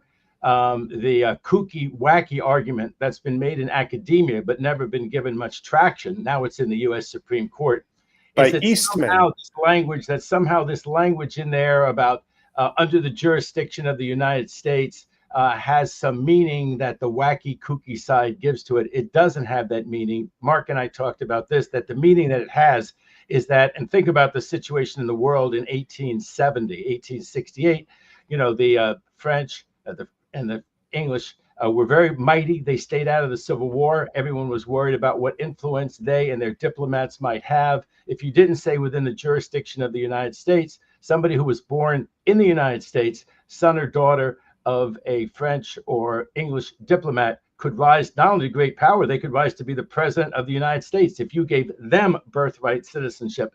And it seems awfully old-fashioned, but that's what they were really trying to deal with in 1868, that none of those diplomats who were not under the jurisdiction of the United States, they were under the jurisdiction of their home countries. Now, the argument, the kooky, wacky argument goes, well, the people who are born in this country who are they're transient or their parents are here illegally, that those people are under the jurisdiction of some foreign power. They're citizens of Mexico. They're citizens of Haiti. And the reason that that is a kooky, wacky argument is because the Supreme Court has dealt with this issue before at the end of the 19th century. And I think it was 1898, they had a Supreme Court case of a person who was of Chinese extraction. They were born in the United States. Their parents were not legally here. As I read the record, this person's parents were not legally here. And yet this person, when they tried to re-enter the United States and was denied because the person was not a citizen of the United States allowed to enter the United States, the U.S. Supreme Court said, no, this person with the Chinese parents, this person whose parents were only here transiently, that person, just by dint of being born in the United States, was a U.S. citizen. So it's not only, I think, clear in the language of the Constitution, but it's also clear from this U.S. Supreme Court precedent. I know some people are going to be cynics and say, well, they reversed Roe v. Wade. Why won't they reverse this precedent? But Roe v. Wade was the reversal was a bit of a one-off. And so I don't think that this case is going to be decided that there is no birthright citizenship. I think that's really beyond the pale. Absolutely. So the question in this case is supposed to be about the injunctions. Can they issue a nationwide injunction? And of course, if you want to see a bunch of hypocrites, look at the Republicans who are pushing this, because when it was the abortion medication that 60% of American women used to have an abortion, 60%, they had a nationwide injunction issued by a judge in Amarillo, Texas, who said, no, you cannot get that pill anywhere in America because the FDA supposedly didn't do the tests on it properly. And I don't see all of those Republicans. I don't know, maybe you guys remember that all those Republicans were screaming about nationwide injunctions, or when they issued some of the other nationwide injunctions that had a Republican right-wing flavor, that the Republicans were screaming. But now all of a sudden they've decided these nationwide injunctions, because their man is president, they don't want any of these. And the questioning today was a very good question, which was, what are you supposed to do about this if you don't issue a nationwide injunction? What are you supposed to do? You're going to say, okay, well, my case only involves the San Francisco Bay Area. So there's birthright citizenship, but only in the San Francisco Bay Area, because I'm not going to issue a nationwide injunction. And then there's going to be a different result in Southern California. There's going to be a different result in Amarillo, Texas. And if you don't like the nationwide injunction and you're the loser, you can go to the appellate court and say dissolve the nationwide injunction, or you can go to the U.S. Supreme Court and say dissolve the nationwide injunction. And that's exactly what they did do in the Mephistoprone case. And the nationwide injunction issued by that judge in Amarillo, Texas, was dissolved. So they really are they're trying to find a problem that doesn't exist. There are enough problems in the world. So I think the way that this comes out is they say in particular cases, yes, if it's equitable and there's no other way to solve the problem that appears, yes, a judge can issue a nationwide injunction. And yes, the courts of appeal will expeditiously hear them and overturn them if there shouldn't be a nationwide injunction, if it should be no injunction or only an area-wide injunction. And as to birthright citizenship, they'll either totally punt on it or they'll say, read your Constitution. Remember that guy at the guy who carried around his little Constitution all the time? Don't laugh at me, but I have a pocket Constitution I keep right on my desk. Look right there. It says born in the United States, citizen. If I may ask a question, just in terms of, it seems like a decision that should be 9-0 if they don't punt on birthright citizenship. But do you think there's a chance that, the faux originalists, Thomas and Alito, could come up with a sort of, well, actually, because they keep trying to say it was really just applicable in their not them, but like the Trump administration, that it really only applied to black, ex-slaves and black people in America at the time. Is there any way that Alito and Thomas, because I feel like this is the kind of decision that should be just a 9-0, like just a, there it is, settled, done, no wiggle room, 0. But is there a chance this comes out to like a 7-2 where they're arguing that, like, you know what, birthright citizenship, we should re-examine it, because Alito would probably say a wrong decision, like he did with it doesn't matter how old a wrong decision is or how many generations have relied on it. Wrong is wrong. Me and Thomas say, screw birthright citizenship. Right. Well, they go back and they say, should we have separate but equal for hundreds of years in this country? Thank God we had Brown v. Board of Education. And so we got rid of separate but equal. Sometimes it's the better part of valor and wisdom to overturn an old precedent. But you always get suspicious that they always seem to overturn these old precedents that are favorites of the Federalist Society to be overturned. Right. And you wonder how fair is really that analysis. But I think, there used to be a road show at the law schools and in the academia, which was this Professor Eastman, who's had his own share of troubles since then. And this Professor Eastman, he's the one who said that Trump could do some of the crazy things that he did to hold on to power. And in fact, he was, I believe, as things stand right now, either suspended or about to be disbarred by the California bar for the opinions that he gave to Trump. But that's a whole other thing. This Professor Eastman, and maybe he'll win his appeal, God only knows. But right now, he's really behind the 8 ball, this Professor Eastman. But he used to have a road show with another person named John Yoo. John Yoo, among his other distinctions, is a law professor at my old school, the University of California at Berkeley. It's kind of he's shocking. the torture memo, right? He's the kind of shocking memo. When they put the chyron that says author of torture memo, and then the next chyron professor, University of California, Berkeley. It's like, oh, wow. But anyway, they used to have this road show, and you would go. I've actually debated you on Laura Ingram's show, but I digress. That was the you Katz show. This would be the you Eastman show, where you would say any person, any right-thinking person can look at this clear language in the Constitution and say birthright citizenship should be 9-0. And Eastman would give the counter argument, which I always think is weak, but the argument that might get 2 votes, Alito and Thomas might get their votes. Oh, by the way, this Eastman was a law clerk to Justice Thomas. So was Laura Ingraham on Fox, a law clerk to Justice Thomas.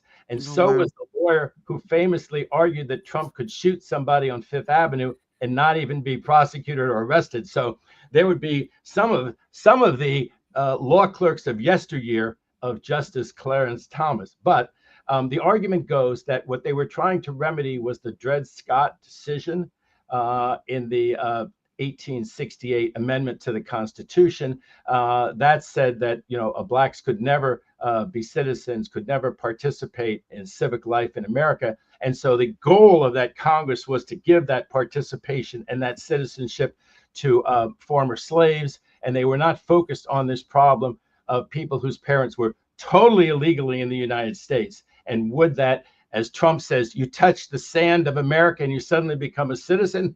That's Trump's argument boiled down to the way Trump expresses himself. And so the argument goes that they really were not contemplating that situation in 1868, and that the U.S. Supreme Court decision that follows on at the end of the 19th century, whatever you want to say about the Chinese person born here, his parents were not transients or they weren't here illegally. And you got to go back and see, were they transients? Were they here illegally? And then the argument goes, no, they weren't here illegally. So you don't really have a precedent on people. And you know what offends people? You know what the poster child is for this anchor baby argument, that the people come here just to have the baby. You know, there's a birth tourism just to have the baby here, or people who have just come across the border.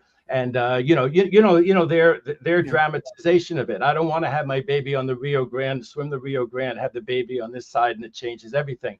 Canada has the same thing. We're not the only country that has birthright citizenship. Canada has birthright citizenship too, and we are nations of immigrants. It kind of makes sense that Canada and the United States historically have had birthright citizenship.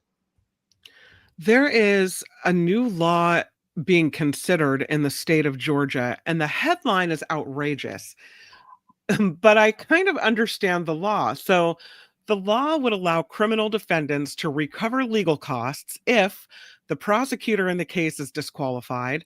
It also expands compensation for people who were wrongly convicted. But the headline reads, Trump could recoup legal fees in this Georgia election case that was underway with the Fani Willis under this new bill. And it seems so outrageous that he could get his legal fees back. I don't know. It doesn't sit with me well, even though I understand the purpose of the law is not necessarily Trump and getting him his money back, but I don't know. I think the headline is exactly what you fear. I think that the intent of that bill was exactly to line Trump's pocket, and they think this is all great fun. These Republicans who they threw in the second part to kind of get liberals going like, well, that we do like that. We do like giving more money to wrongly convicted people. So maybe they'll just go with it. They'll go with the Trump That's law such a if we great give them point. something. No, that's such a great point. And you get really tired of getting played by the Republicans, you know? It's clearly a cynical move. It's all of a sudden they found Jesus and want to give wrongly convicted people more money. There's nothing that beats the hearts of the Republicans in the House and in the Assembly and the Senate of Georgia than making sure that poor people, minority people done wrong by the criminal justice system get their wrongs righted and compensated. No, this is the put more money in Trump's pocket act. This is why both houses there in the Republican legislature voted for this. This is why it's popular. It's also a knock, as you say, on Fani Willis, because how many people will this apply to? Has gotten, right? What did they? It's set up for that whole thing. You know what I mean? Just to give compensation in that case. And you got to remember something about Georgia. It's, you know, Mark and I did this. We talked about Fani Willis, and our comments were controversial at the time because she was riding high, and here he was getting taken to the jail like any common criminal. And, you know, Trump managed to play the thing to his advantage. He arrived in a huge plane with a big Secret Service detail. He came in with a motorcade. He had the T-shirt that he ended up marketing. He actually turned even his mugshot down there to his advantage. It turned out to be kind of a hellhole prison down there in Atlanta, that with all of their decades of Democratic rule, the Democrats hadn't done anything to make a more livable place for poor and minority people, right, who ended up in that jail. So a lot of strange things happened with that case. And I always thought, if I can digress for just a minute, that Georgia case was one of the real impetuses for the U.S. Supreme Court decision giving presidential immunity, because it could have come out a lot of different ways. And I think it would have protected presidents. Because it does take, and I know we have Bondi now and we have Kash Patel, so people will laugh at this remark, but there were some safeguards to a runaway federal prosecution against a president or former president. But there did not seem to be many against a runaway state prosecution of a president. And the only way that you could stop runaway state prosecutions of a former president was to have something like that monstrosity with presidential immunity, because otherwise, you really could have all 50 states bring cases like the one down in Georgia, the one in New York City. Remember about the Stormy Daniel, Michael Cohen case? People remember it for that. How do you stop the states from bringing those unless, I think 6 justices on the Supreme Court said, unless you have something like that monstrosity of presidential immunity? Having said that, remember the Atlanta case was the one with the phone call. The best thing about that whole case, and I also talked to Mark about this, the reason they kept dragging their feet with this racketeering and taking so long, and they loved racketeering and they wanted to bring 20-some people in there and something, bring Trump in there quickly for the phone call in Atlanta. That they did not do, but that's the phone call that he makes into Georgia that Raffensperger has the good wit to record. Trump doesn't know it's going to be recorded. And that's the one that Trump says out of his own mouth, okay, find me 11,500 votes. And it's obvious that what he means, Kim and JL, is go concoct 11,500 votes that don't exist to just. I just need 11,780 votes. That's all I need. Just bring it to me. You've reported it so many times, you know the exact tally. Exactly. So I went a little this far. is going to be horrible for you. This is going to be horrible for you, Brad. This is going to be very bad for you. Like, and your lawyer, you know, Mr. Lawyer, you could be in trouble, he says to the counsel for Raffensperger. So anyway, this law down there, yes, it sounds like what they're going to do is they're going to give Trump some money for his legal fees. Millions. There's a lawyer down there. Legal fees. Millions. Yeah. Trump paid $1.5 million to one of his lawyers down there, which JL, you as a member of the guild, you know, on one level, $1.5 million fee. He made that less than a year representing one person. There's a certain just sort of like, wow, lawyer got a $1.5 million fee for representing Trump. And now Trump is maybe going to get reimbursed for it. But that whole case, that, like I said, she had that apparent conflict of interest. She had that special counsel. We called him the $700,000 man. You know, they had me on all these stations like Fox and these other right-wing stations, because as long as they could talk about the $700,000 man and show pictures of him and Fani Willis, they didn't care much what I said.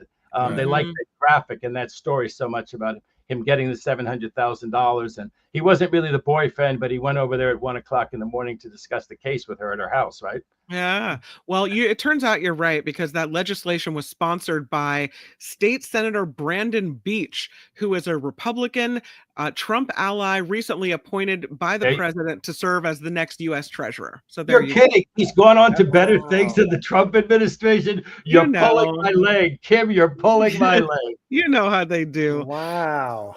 Speaking of these older cases that it seemed like for a while Trump was finally getting his just due, the Mar-a-Lago special prosecutor is taking the fifth at this House committee that is being called by some weaponized. Jay Bratt is his name, and he's asserting his constitutional right not to incriminate himself at this panel, now investigating the people involved in Trump prosecutions. So, now they're going after the people who were going after Trump. It's the part of the retribution tour. This is Jim Jordan's committee. They're in the majority in the House. This is an absolute gotcha thing. This Jay Bratt, I think it is a distinguished lawyer. He was the head of, I think, these national security prosecutions. And of course, it was totally righteous to pursue Trump. Here he's got these documents in the bathroom, in the ballroom, scattered all over Mar-a-Lago. There's spies, running around the place, because this is a whole lot easier than usual espionage. He's being so careless with them, Trump, and he has so many of them around. And then there's the allegations that he put his lawyer up to lie, and some federal judge found that the attorney-client privilege didn't hold in this case because this was a waiver under what's called the crime fraud exception. The judge was satisfied that Trump was committing a crime or fraud through this lawyer. So the judge forced the lawyer to testify that he'd been misled basically about where the documents were there at Mar-a-Lago.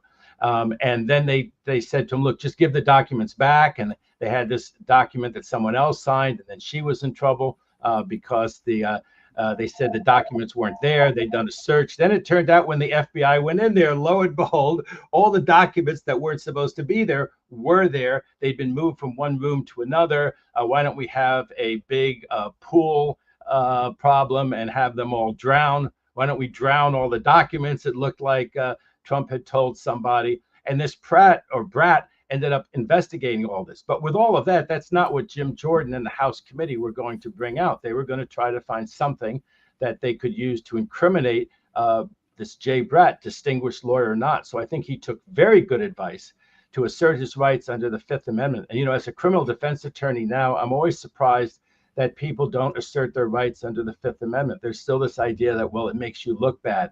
But when you're in a situation like Bratt was in, I think he was very wise.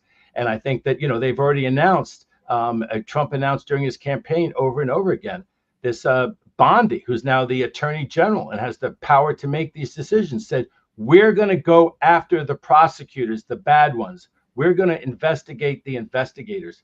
And I thought at the time, I told this to Mark, we put this on the show, we said this on the show, that I thought Biden should have given more pardons, not less. I think he should have pardoned these people like Bratt. He should have pardoned. So there was just, he would have had immunity. And the idea is that, okay, you're not setting a bad precedent. Any presidential candidate who runs in the future and says, if I get into office, I will nail this person, I will nail that person, and says the specific names of the people he's going to nail. He made it clear, Trump, he didn't say, he doesn't imply, he says the things right out loud. He said, I'm going to go after that New York City prosecutor. You had a list. Go after that Atlanta prosecutor. Yeah. Biden should have given all of those people immunity. He gave some of them. Who did he give? Fauci. He gave January 6th committee. Yeah, the January 6th committee. He gave Milley. That would have been an outrage if they had ever tried to go after Milley. He was the head of the Joint Chiefs of Staff. Biden gave it to his own family members. But Biden didn't give it as widely as he should have. And now those people, I think, are going to have to take the fifth. And if some people think it looks bad, it's the only prudent thing to do. Well, it's like Chris Rock once said about Kobe Bryant hiring Johnny Cochran. He said, but he'll look guilty. Yeah, he'll look guilty in the mall. Exactly. Right. Instead of looking guilty because his name has been reduced to a registration number at some federal. Right. prison. The reality of our system, and I've been a federal prosecutor, and I loved it. I respect the federal prosecutors. I deal with them now. I'm a working lawyer defending people in federal criminal cases. But unfortunately, we were supposed to have a government that was of law and not of men, which men or women. But we're supposed to have a government of laws and not of the individual man or woman who has the legal mantle. But that's not what we really ended up with. We ended up with the safeguards in our system being because they have really ethical prosecutors and hopefully agents who want to do the right thing. But if they don't want to do the right thing, there are very few safeguards. And I see these things all the time. I used to say on MSNBC, well, this person was indicted by a grand jury, they would say, with a straight look on their face. Even people who are lawyers like you and me, JL, this person was indicted by a grand jury. A grand jury will indict a ham sandwich because there's no safeguards or guardrails to make sure that the grand jury operates properly. Now, you could say if it's the most outrageous thing in the whole world, maybe the grand jury won't indict. Even they'll say, well, wait a second, that sounds weird. We haven't had a case like that. Is that really against the law?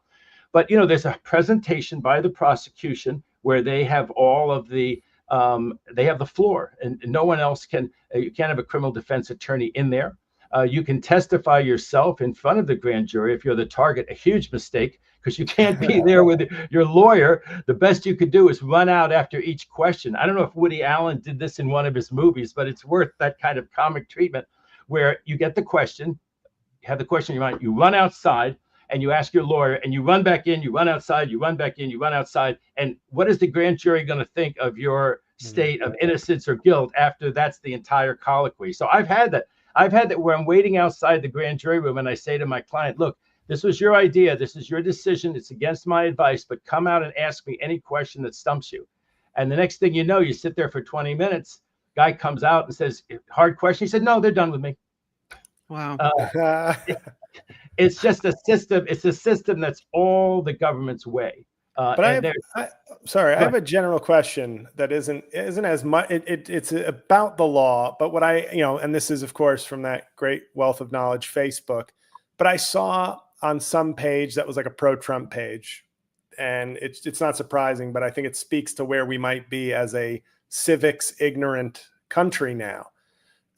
It said, the person wrote, I see all the left-wing people are now concerned about due process, but where was due process for the January 6th people? Now, of course, that's ridiculous. They got grand jury, trial, appeals, and pardons. They literally got the whole host. They got the platinum plan of due process. Right. But I think the problem, and for me, with the where the country is now, and what Trump has, I think, successfully exploited, because I think he projects correctly, maybe unintentionally, but correctly, his own ignorance of the law of the Constitution onto Americans. And I think he's probably been correct in doing that, because you can't really, it seems it's harder and harder now to convince people of things like due process when they don't really understand it. When somebody can say, where was the due process for the January 6th people? That's somebody who doesn't understand anything. And, you see a post like that with, 20,000 likes, and you're like, oh my God, this isn't even getting into the minutia of the Constitution or the law. We seem to lack a basic understanding as a nation now. And I think Trump has been able to, he has the bad character and the ignorance to exploit that. And it seems to me, because I see so many of these issues we've been talking about really don't register with people. And that's why I think sometimes you have somebody like Gavin Newsom, I think incorrectly but understandably, going, hey, due process is a distraction. Let's talk about tariffs. And I go, due process can't be a distraction. No. Then we should fold it up. We should fold up the country and go, time to start somewhere new. And yet I don't know that he's wrong in practice. I think he's wrong morally. I think I would not stand for that. But I think how much of this country sort of goes, yeah, I don't even know what due process is, but what are we going to do? I don't know what your thoughts on that are, and just generally speaking, because we're talking law and like Constitution and all very important, but it seems like people become so ignorant that they can be, easily exploited. Well, the grand jury is kind of my hobby horse and a lot of criminal defense attorneys, because it was supposed to be the great bulwark against, arbitrary action, that before you would be indicted, you would really have this protection of your peers taking a hard look at the case. But the fact that, I don't like how the grand jury operates, because it's too much of a rubber stamp for the government, doesn't mean that we don't have great due process on other things. Like you take the January 6th people, it's not a great showing that they were all guilty, that they were indicted by a grand jury. But it is a great showing that they were all guilty, that they could go to a jury trial in America, which is one of our great, it's one of the great things that we have. And, the jury has to find you unanimously guilty, all 12, beyond a reasonable doubt. You have a judge who has life tenure in federal court, who's making, the decisions. It's not the executive branch or something. It's a life tenured judge who knows the law, who's deciding whether evidence should come in or whether fairness is. So the idea that the January 6th people didn't have due process is just awful. It's just a myth. And I think most people didn't buy it. Even when Trump came in, people like Vice President Vance said, oh, well, we're not going to pardon anyone who committed violence. And other people said, we're not going to pardon anybody who attacked police officers. And of course, Trump pardoned them right up to the worst of the worst. People with double-digit sentences, he gave pardons to. 5 people died there, heart attacks, all sorts of things. So many people were injured. These are our brave warriors, our guardians of this, sacred place. I mean, that's the Capitol is a sacred place for our rule of law and our system. They invaded the place, they marauded in the place, and they were very close to getting some of those legislators for all the wrong purposes to harm them. They had that, they were going to hang Mike Pence. Mike Pence's life was in danger. It's still a great story how he didn't leave. I think they were going to have the most senior Republican take over if he did and send the vote back to the states. Pence hung in there. He refused to leave. He refused to be driven away. He came back and did his duty. McConnell, say what you want about him, came back and did his duty. A few hours later, they certified the vote. And so these people and they had no idea that they were doing something nonviolent. If they were doing something nonviolent, remember they had to break through the lines. They had to fight with the guards. They had to overpower them. So many people brought spray and brought everything else. So January 6th is just, he's managed to spin that his own way. And all I can say, JL and Kim, is that I think the country is so polarized. And it's a pity that the country is so polarized. And I think, after Trump, it's going to be more polarized. There'll be a big swing back against the excesses of Trump, which have been so manifold. And then there'll be excesses by the group that comes in afterwards. And I wish things would stay more in the center. And I'll defend centrism and moderation anywhere, because I think it's great for the country to not be out on the polarized left or right, but to be more in the center and the common sense of the people. I know we only have you for a couple more minutes, but I saw this story and wanted to run it past you. That apparently what we hear from the Trump administration about Mr. Abrego Garcia, Kilmar Abrego Garcia, who is this man who was taken to this supermax horrible prison in El Salvador without due process, and that the courts have said we need to show that we're trying to facilitate his return to America so that he can get due process before he may or may not be deported. That what the Trump administration says publicly about this case is not the same as what's being said in the courtroom. It seems that the Trump administration told the court overseeing the Garcia case in private filings that it indeed is working to secure his release from custody at this El Salvadorian prison. And that goes completely against what is being said in the Oval Office, where Trump is like, we don't want this guy back. And Kristi Noem's like, we're not trying to bring him back. He's gone and he's never coming back. So it's interesting that there's this dual thing happening, one behind the scenes and one public, and what they want us to know. Well, I put my winning streak as Katz on the line a few weeks ago, saying that I thought Garcia Abrego would come back. Once Abrego Garcia is back, he may very well be deported under due process, and whether he should be deported or not by a judge who looks at this case. And again, he doesn't get a whole trial, but he gets the process that's due in this situation. And once he has that, then it's like that's the rule of law. So I'm not taking a horse in that race, but I did think that after the U.S. Supreme Court said 9-0, that the president and the administration have to facilitate his return, that it would be facilitated in some way. He was moved from that hellhole where all of the other prisoners are being held to someplace, because I think it would have been terrible publicity for the United States and for Trump if he'd been killed or attacked. Remember, the reason he wasn't supposed to be deported anywhere without a hearing, a follow-up hearing, was that a judge had ruled that his life was in danger in El Salvador. So where did Trump and Homan send him? They sent him to the place where his life would most be in danger. So they got him out of there. So I think nothing awful is going to happen to him. That's my prediction. And I think that they will bring him back.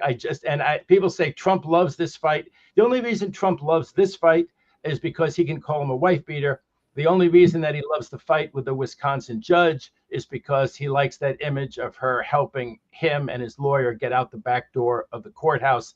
These are not based on principle with Trump. It's based on, WWF. Does he like to be in the ring against that person? And yeah, he likes to be in the ring against the guy he can call the wife beater, and he likes being in the ring with that judge in Wisconsin who slipped somebody out the back door. She's saying that's her judicial immunity. He's saying, no, what you do on the bench, but when you run out in the hallway and you yell at the ICE officers, which is the allegation, and then when you you send them in the wrong direction, you send them that away, and you send the prisoner and his lawyer this away through court space that they're not supposed to be in. He likes that fight. I'm all on her side, and they should never hook up and perp walk a judge. That was awful. They ought to pass a law so that cannot happen.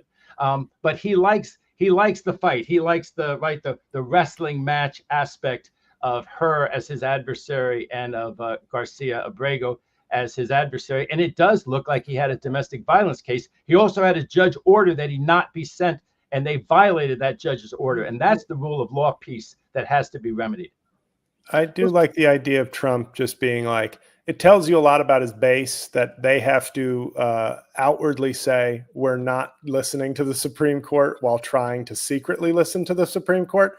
It tells you everything you need to know about the MAGA movement, that they want to see him flouting the rule of law. Even if he's actually secretly trying to obey the law, he knows that they like it. Like you said, WWF, the heel character is secretly the most loved because you love booing him. You love seeing him be the anti-hero. And that's one of the things I've been thinking about recently is like, has watching Tony Soprano and Walter White conditioned America to see like a white criminal in the main role, as even though he's a bad guy, we're rooting for the bad guy. Is Donald Trump the ultimate anti-hero to his own supporters?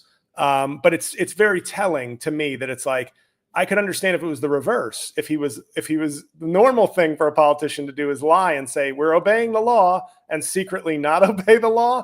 In Trump's case, it's we're secretly trying to obey the law. Fuck the law. Who needs the law? And that tells you a lot about his base, that's what he feels they want, is an outlaw as the president. He even said he could pick up the phone. In an interview with ABC in the Oval Office, I could pick up the phone and have Abrego Garcia back if I wanted to, but I don't. Right. I'm sure the lawyers were like, oh my God, don't say that. Once he said, but I don't want to. Once I said I could do it, but I don't want to. This case had to be ameliorated in some way, because that just cannot stand in front of the Supreme Court. The Supreme Court would look completely weak. They don't want to look weak and ineffective, and Roberts wants to support the institution. It's a little bit like the Republican Senate, which has been, so craven and cowardly. But over this $500 million plane, it's just at the point where, and you have a lot of them who made those statements when they say President Clinton was selling a night in the Lincoln bedroom. That was an outrage. That was terrible, Jail. That was the worst thing that ever happened in public corruption. And now you have a $500 million plane. And of course, you can see Trump's mind working. How do I get that plane after I'm president? It goes to the library, but I'm allowed to use it. I'm going to be on my palace in the air. And you might think, well, how long does he plan to live? But it's like, remember The Godfather 2? It's like Meyer Lansky. Trump plans to live forever, just like Meyer Lansky in that famous line in The Godfather 2. Can I ask you one question before we go off the air? Mark tells me you went to Georgetown, which is such an impressive law school. How did graduate? Well, I'll answer your question. Graduated lawyer. Top 100% in my class, by the way. I still, yes, thank you. I still, I'm still a have my, in good standing, my law degree in bar. Pay your dues every year. Pay your dues I every do. year. Every 2 years. Every 2 years here. Okay. But yeah, I started doing stand-up in law school. I just needed a hobby. And I've just sort of been on parallel paths with them. Both I've had success and tons of failure in both fields. Stand-up's really hard. I mean, it's been a great loss to comedy that I pursued the U.S. Attorney Avenue and criminal defense. A great loss to comedy, but I admire what you guys do and hang in there. And thanks. If you ever want to get back into law, we always need a few good lawyers. Do you need any bad ones? No, we need more good lawyers. Oh, no, then I can't help you there. There are some bad ones. Yes, there are some bad ones. We always need more good ones. So come back to the Guild if you ever want to. Oh, well, thank you. Question from Luis. He says, gentlemen, please reassure me that Janine Pirro isn't going to parlay her part-time gig into a permanent appointment. If so, I might start drinking. Janine Pirro was recently sworn in to be the prosecutor in DC, the top prosecutor. Is that right? You don't have a question of whether she can be an act, because he already had an acting at the guy who they rejected was an acting prosecutor, and he's appointed her as like another acting prosecutor. But if that's allowed, then he could obviously skirt so many rules by just a never-ending stream of acting prosecutors, right? Yeah, so that might be a problem, but other than that, and people always say I'm a name dropper, but I can't help it that I've met all these people. If you've been on Fox and these other stations, you've met Judge Jean, and she was just fine. The one time that I was on the show with her, she was just fine. I was going to be on with Laura Ingram's show, which came on just before the 5 that she's on. So she was there getting ready for her show in New York City, the one that's catty corner from Radio City, and she was just fine. She did use a couple of swear words. But not on the air. But it's always funny when you meet somebody. I'm not one of those people. It's not like I'm so refined or something. I know all the words. I know them in Spanish too, and I even know a few of them in Latin. But that surprised me about her. But in general, and I'm not a fan of hers at all. But in general, I think that other than the problem that you mentioned here, she might even be appointed. I mean, she might get herself appointed. I mean, a president can pick somebody to be the U.S. attorney. She has a legal background. There's nothing wrong with being a commentator, right, Kim? Yeah. There's nothing wrong with a lawyer like David Katz being a commentator. It certainly doesn't disqualify. If anything, it qualifies. Every day you're dealing with the legal issues. Yeah.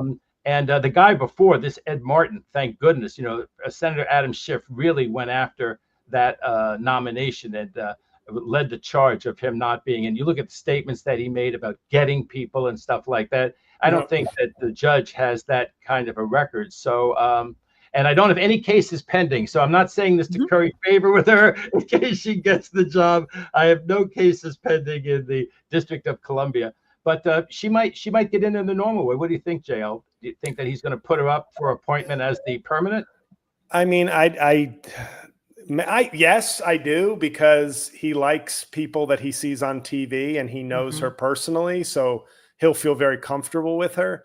I feel like Pete Hegseth, what happened in my high school many years ago, I remember UPenn used to always be like my school would send 10, 11 kids to UPenn every year. And then one year, it just all of a sudden was like 2 kids every year. And somebody said, obviously, something had happened or some blow up had happened with a student. Was it Hegseth? Oh, no. But that's my point, is that Pete Hegseth might be the guy who ends the Fox News Trump administration pipeline, where they're like, can you just pick somebody else from at least a different channel, let alone TV? But we can't keep going the Fox News plus happy hour pipeline to the administration. Yes, something. Okay, guys. David Katz, we've kept you too long. Thank you for being here. We'll see you next Thursday. David Katz, we love it when you're on the show. Thank you so much. Great being with you, JL. Bye. It was fun. Couple quick thank yous, JL. The Mark Thompson Show. We want to thank Vilma. She's asking, where did all the spring ka-chinging go? We were in the middle of our spring ka-ching fundraiser. She throws in $2 to help the ka-ching. So thank you, Vilma, for that. And Barry writes and throws in $5. I think what creates this political polarization is the economic wealth disparity gap plus social media. Yeah, social media doesn't help when it comes to inflaming the ugliness, and that, as you talked earlier, that kind of roiling racism that seems to be beneath everything. Right. So yeah, thanks, Barry. Appreciate the contribution. I get to have you again tomorrow, JL. Yes. I'm excited. Yeah. And if you can, I just plug the Ottawa show, but then I got to run. Oh, please, you tell me about what's coming up with you. Yes, just in 2 weeks from today, for any of the Canadian listeners, I am at Yuck Yucks in Ottawa. Yucks. Yeah, and the Toronto show in April was like one of the best shows of my life. It was like full house, tons of fans, really, really fun. This show will be similar, but not the same, because it's an ad-libbed Q&A, like with Trump, with the crowd for most of the show. So it's not like a rote performance. So please get tickets now. They're close to selling out. So I'd love for it to be a sellout. Going to be in Ottawa. Go get it. JL Kovant. It is May 29th. Excellent. Yes. JL, thanks for being here. Have a great rest of your day. Appreciate your help. Tomorrow back on the Mark Thompson Show. For now, bye-bye, everybody. Have a great day.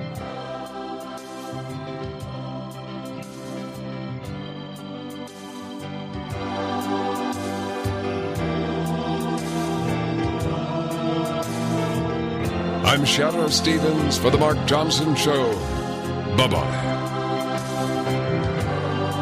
All the time. Bye-bye.